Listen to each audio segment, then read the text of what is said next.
Welcome to Real People, Real Voices. I'm your host, James Jackson. I'm your co-host, Pastor Wayne Moore. Always a pleasure to host with you. It's good to be in your presence, James. That's a beautiful tie. Yes, I like the shirt too. I like the blue in there. It's beautiful. Wow. It matches the houndstooth. And the tie probably would go with it.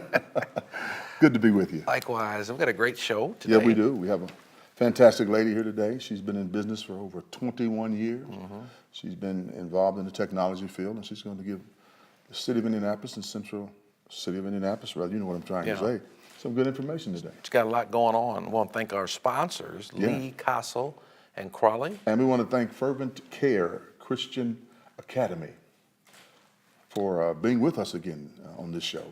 Not only that, we got a lot of other things going on.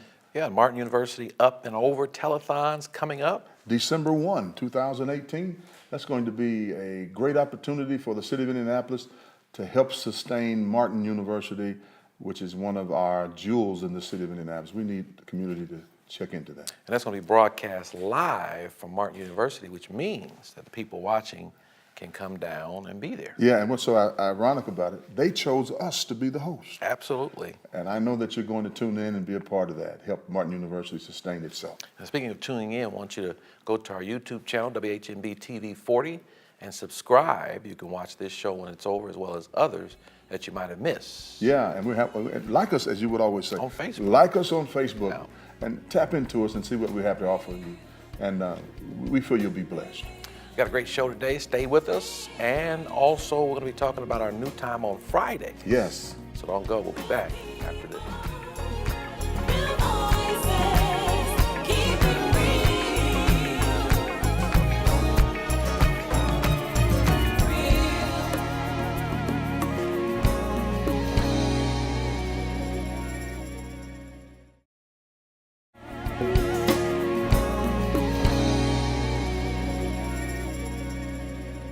Welcome back to Real People, Real Voices, and we're joined by Tasha Phelps. Yes. Welcome to the show. Thank you. Thank you. I'm glad to be here. Happy to have you, Ms. Phelps. Thank you. And we're very, very proud of you, president of Foco Technologies. Yes, yes. That's so exciting. It is. We're celebrating 21 years this year. Wow. It's definitely been a journey, but we are excited to still be in business. So tell us how you got that started. So the general story here, and this is what a lot of other businesses have known, is my son was born, and as a single parent, my goal was to be there when he got off of the bus. So because I was in technology and I could do things on the computer at home, I decided to go ahead and start a company and do what I really set out to do, was be at home for my son when he got home. Wow. So that was the driving motivation for me.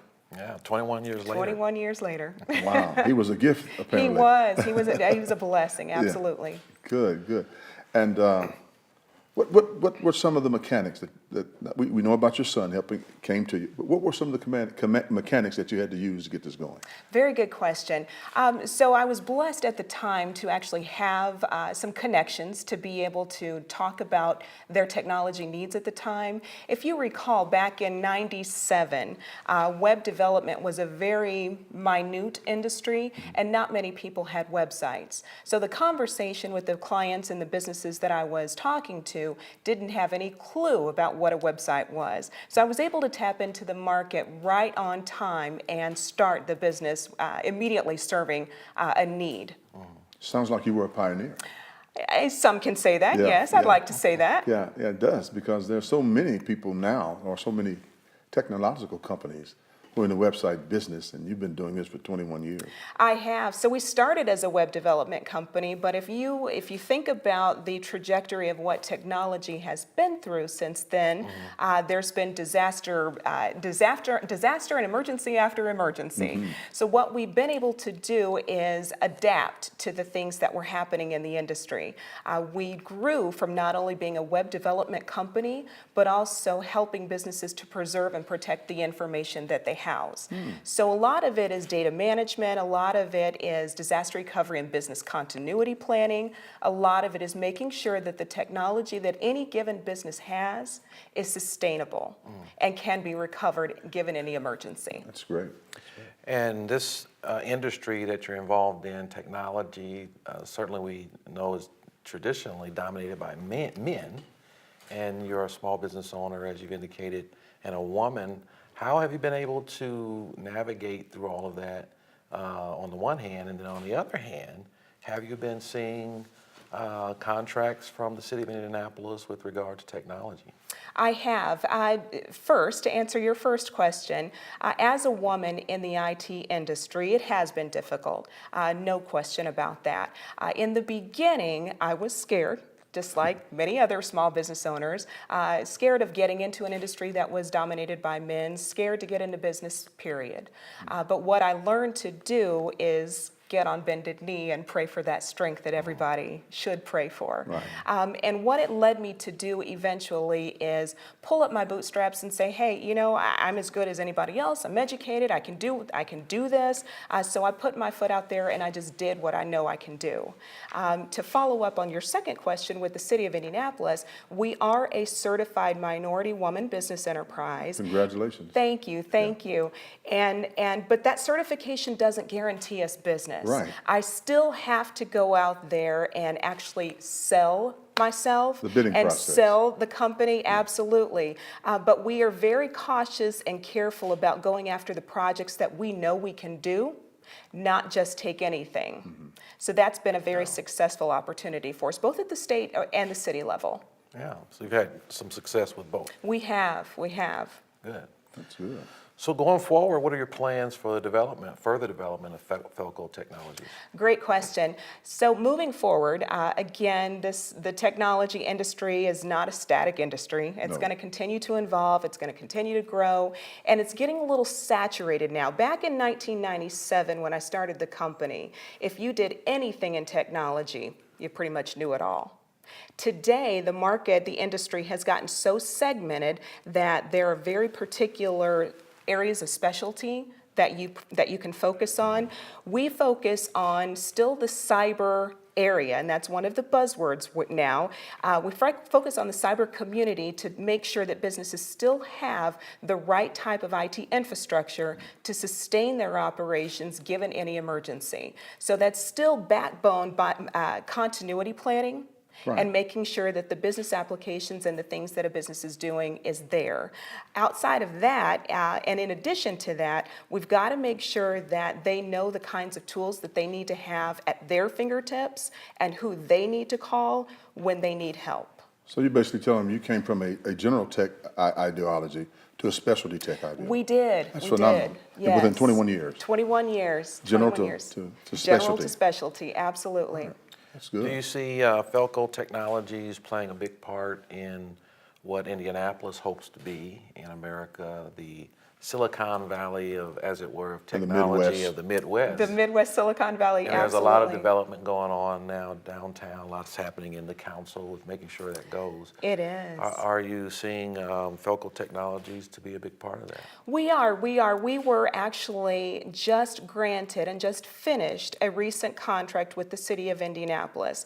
We were asked to participate on the design team for the new criminal justice complex.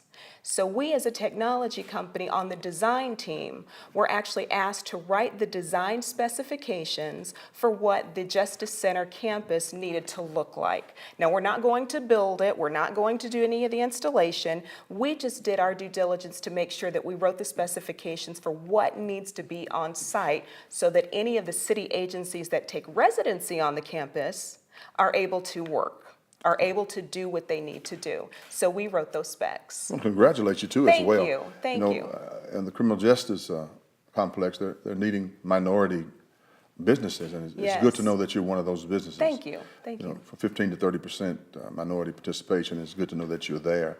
And we hope that they'll extend other privileges to you as a minority business and as a woman as well. Thank you, thank you. I don't see any of it, I think all of this is good, and I'm hoping that I'm becoming a trailblazer in terms of the IT industry for women in IT. That's great. Well, you certainly have the background, the foundation for it. Thank you. We have much more to talk about with regard to civic engagement and how you all are involved in the community. So we're looking forward to hearing more about that. Stay tuned. We'll be back after this.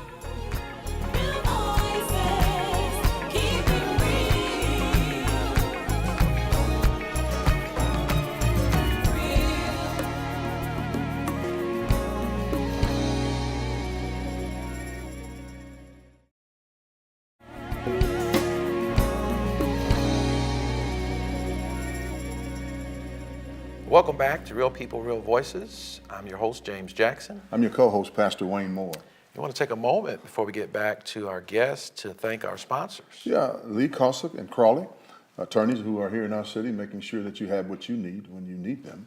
And Fervent Care Christian Academy, Christian Clean, Caring, and Convenient Child Care. Give them a call at 317-898-2751. That's phenomenal. Keep up the good work out there at the Fervent Prayer Thank you. Church. And the Up and Over telethon. My God, Martin University is going to have a great opportunity to raise some resources to create some more sustainability for that school. It's in pretty good shape now. We want to make sure that can be maintained. And we want the public to participate in this telethon. I think our goal is about $200,000, somewhere in that range, and we're going to make sure we try to get most of that taken care of. December 1st, starting at 12 noon. So make sure you put it on your calendar today, December 1st at 12 noon. Up and Over telethon, Martin University. Yep. So back to our guests, Ms. Tasha Phelps. Again, thank you for joining us. Thank you. And you were honored with a wonderful award, National Coalition of 100 Black Women. You were Breakthrough Woman. I was. Yeah. What does that feel like? That was an amazing recognition. I certainly was not expecting it, and to be recognized by peers within the city who found value in what it was that I was doing made all the world to me. It was a wonderful feeling. Yeah. Well, Yes. Congratulations. Thank you. Thank you. Talk to us about Project Engage. Okay. Project Engage is a public service initiative that my company, Felco Technologies, in conjunction with other public sector partners, are launching for the community. What Project Engage is all about is an awareness initiative to help the community understand and be exposed to the tense situations that a lot of officers are in. We see a lot of things going on in the news. My purpose, my focus was to try and help the community understand what those situations really look like. Everyone has this cell phone now, and everyone can take a video. The pictures they're abundant. Social media is everywhere. So a lot of the information that's shared out there via the media, via social media, et cetera, isn't necessarily the whole story. And I'm not law enforcement, I'm in IT, so I can't speak to law enforcement, but I did want to make sure that I used a technology tool to take to the community and give the community an opportunity to actually be exposed and feel what it's like to be in some of those tense situations. We're not out to change anybody's perspective. We're not out to make any changes necessarily. We want to make sure that the community just becomes aware. I think there will be a natural shift in understanding a little bit more. About public safety? About public safety, absolutely. Part of the reason that I wanted to do this is I have a master's degree in criminal justice and public safety. And so even though I'm in business and IT, my master's degree in that education actually gave me a different perspective on what community engagement looks like. What does it look like? Because we have a rough time defining it. We see, at least I see a lot of pomp and circumstance, and I don't know if you will agree with that, but I don't see the engagement that you appear to be talking about. So what does that look like? What can people in the community say about community engagement as it relates to law enforcement? What does that look like? I think that's a very good question. I think it's relative to each person because engagement is independent. That's an individual thing. I may be engaged and you may never see my face, you may never see my name, but I may be engaged because I've developed something for the community. Right. I may be engaged because I am a face in the community and I am doing something, and that may be the way that I get engaged. So engagement in the community doesn't necessarily have a particular profile. I think engagement is a commitment to what it is that you're trying to be a part of. Would you agree that engagement is only engagement based on the results of it? No. Okay. because I think, and again, results may be relative, Yeah. you know? I think they are. If I get involved in something, I may benefit from just the involvement of what I did, Mm-hmm. and that may give me more seed or more energy to go do something else Right. that allows me to get involved in another way. Right, I understand. So how can we use technology to help public safety, one, connect better with folks who live in the community, and two, get information to help solve crimes? So in Indianapolis, there's a 317-262-TIPS. That is a very easy way for every citizen to share information about things that they see in the community. What a lot of people don't know is that the information that you share is totally anonymous. You're not leaving a name, you're not leaving a telephone number, you're not doing anything that will self-identify you. So 262-TIPS is an opportunity for the public to get involved and share information with law enforcement. That's my immediate answer for citizens to be able to get involved using technology. Okay. How long has Project Engage been going? So Project Engage is actually launching this fall. Oh, okay. I've been very quiet, I and my team, it's not just a Tasha thing. I and my team have been quiet about this for about a year because we wanted to make sure this is done right. The project is too sensitive and too critical for the community to come out the wrong way. Right. So we want to make sure that everybody involved knows what the expected outcomes are, knows how the project is supposed to be rolled out, knows who the people are that are involved, and it's rolled out the right way. I told somebody just asked me, I want to say maybe last week, why are you doing this, Tasha? And I had to think about it for a minute, but my answer was exactly what I'm going to tell you now. I'm working on my legacy right now. Okay. We aren't all going to be here forever, and I love my community.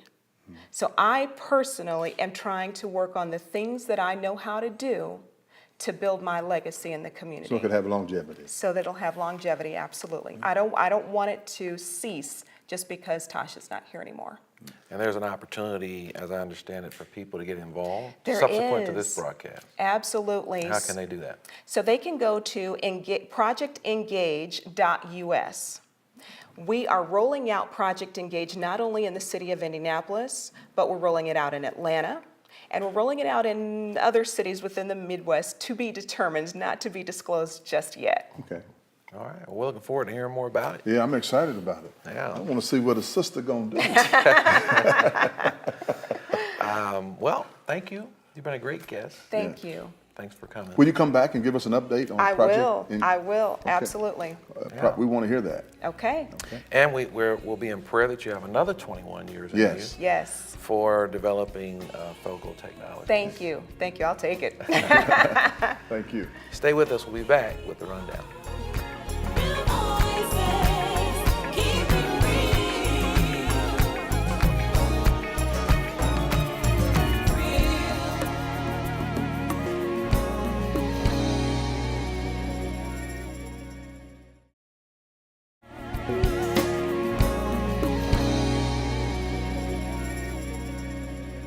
Welcome back to Real People, Real Voices. I'm your host, James Jackson. I'm your co-host, Pastor Wayne Moore. And I'm your executive producer, Faith McKinney. And I want to remind everybody Yes. about a very important telethon coming up Up and over.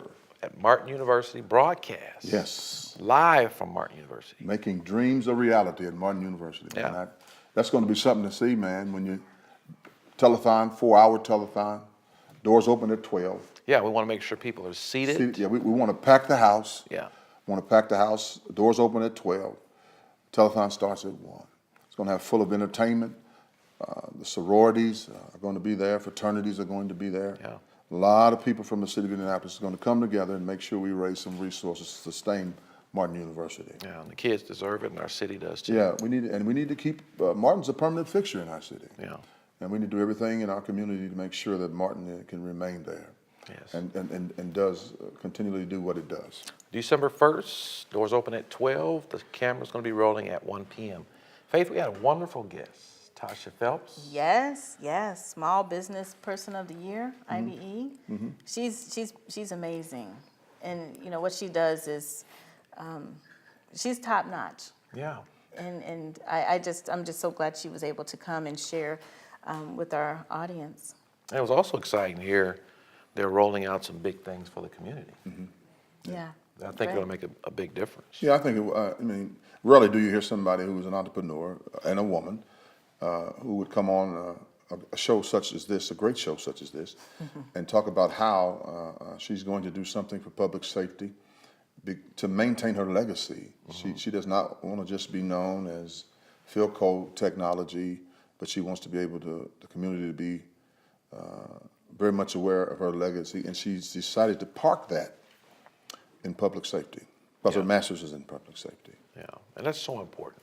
Yeah. Very humble too. I Yeah. mean, for who she is and what she's been able to accomplish, she is very, very down to earth and humble. Yeah, we're so blessed to have her, in Indianapolis. Right.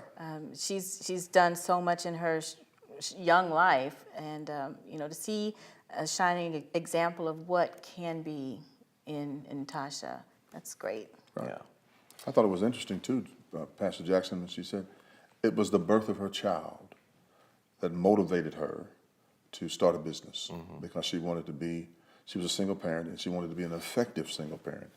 And there's a lot of single parents, but there's not a lot of effective single parents. And that's what she wanted to be. So she started a business at home. Those kind of stories you love to hear. Right. People who have been able to, as she has been honored for, break through Yes. Right. and get beyond barriers, social barriers, to be as successful as she has been, and I think will continue to be. Yeah, and then to have her peers recognize her. I think it's always good to be in a field and your peers come together and recognize you for what you're doing in that particular field. There's no greater honor when people who work in the same field that you do Yeah. recognize you. Kudos to Tasha Phelps. Yeah, Yeah. true, yeah. We want to thank those of you who have joined us and have been with us during this show. We hope that you've been blessed. We also want to encourage you to go to our YouTube channel and subscribe.